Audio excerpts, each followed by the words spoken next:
इधर दिल्ली से सटे गाजियाबाद में एक ऐसा अजीबोगरीब मामला सामने आया है जिसने सभी को चौंका करके रख दिया है।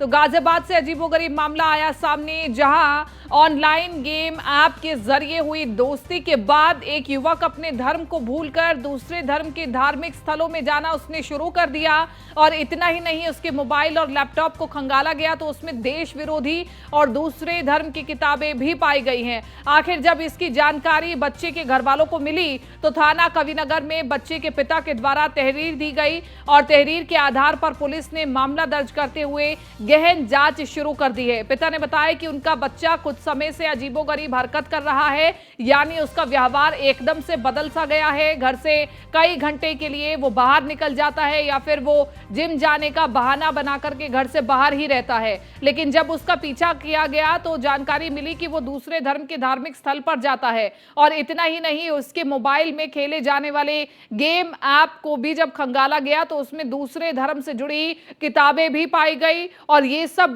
तभी से होने लगा था जब से उनके बेटे ने मोबाइल पर ऑनलाइन गेम खेलना शुरू किया। तो बच्चे के पिता भविष्य को ध्यान में रखते हुए थाने में तहरीर देने के लिए मजबूर हुए हैं। क्षेत्र कविनगर में कल एक व्यक्ति द्वारा ये सूचित किया गया कि उनके पुत्र को कुछ ऑनलाइन गतिविधियों के द्वारा धर्मांतरित करने का प्रयास किया गया है, जिसके कारण वो कुछ संदिग्ध गतिविधियों में भाग लेने लगा है।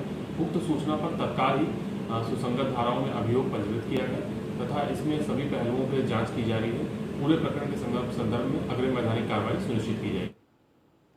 जितेंद्र गौतम ज्यादा जानकारी के साथ संवाददाता बने हुए फोन लाइन पर। जितेंद्र गौतम, अभी तक तो ये सिंडिकेट एक ग्रुप बना करके, व्हाट्सएप ग्रुप बना करके या फिर ऐसे चलता था, लेकिन अब ऑनलाइन गेम्स के माध्यम से जगह खोज ली गई है कि इस प्रकार से लोगों को टारगेट किया जाएगा और उनका धर्म परिवर्तन करवाया जाएगा।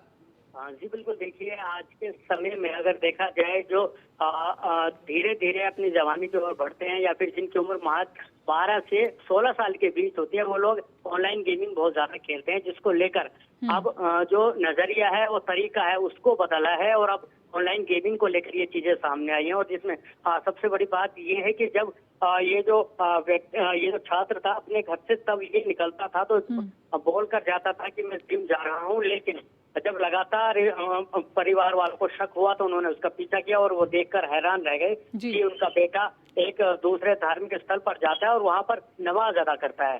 ये तमाम चीजें देखकर उनके होश फाख्ता हो गए, जिसके बाद उन्होंने आनंद में गाजियाबाद के कविनगर थाना में अपनी एफआईआर दर्ज कराई है। उनको कहीं न कहीं ये भी शक है कि इसके साथ हो सकता है कि देश विरोधी गतिविधियों के ग्रुप में उनके बेटे को खींचने की कोशिश तो नहीं की जा रही है। ये तमाम चीजें जितेंद्र, इसी के साथ साथ ये भी बताएं कि जो छात्र है उसकी उम्र कितनी है? लगभग जो छात्र की उम्र है 15 से 16 साल बताई जा रही है। जी ठीक है, शुक्रिया जितेंद्र तमाम इस जानकारी के लिए। तो देखिए 15 से 16 साल के बच्चों को टारगेट किया जा रहा है क्योंकि उन्हें मोल्ड करना बहुत इजी होता है और उन्हें भ्रमित करना भी बहुत इजी होता है, तो इसलिए ऑनलाइन गेम्स का सहारा लिया जा रहा है।